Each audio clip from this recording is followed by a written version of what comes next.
आज मैं चित्रलेखा आपके सामने बांग्लादेश की एक ऐसी पॉलिटिकल थ्रिलर लेकर आई हूं जो किसी हॉलीवुड फिल्म से कम नहीं है।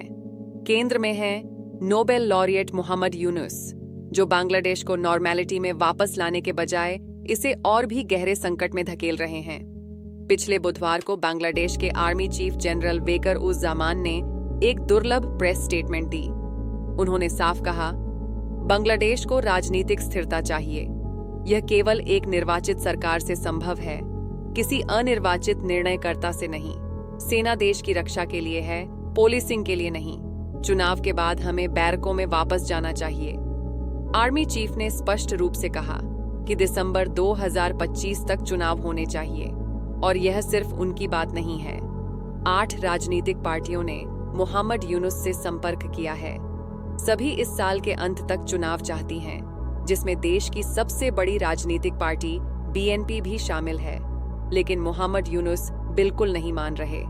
वे केवल जून 2026 में चुनाव कराना चाहते हैं, यानी 1 साल और इंटरिम गवर्नेंस ढाका में। आइए इसे वही कहें जो यह है। यूनुस डेस्परेटली सत्ता से चिपके हुए हैं और वे एक बहुत पुरानी प्लेबुक यूज कर रहे हैं। पिछले हफ्ते उनके इस्तीफे की बात चली। मोहम्मद यूनुस के करीबी नेताओं ने कहा कि वे रिजाइन करने की प्लानिंग कर रहे हैं।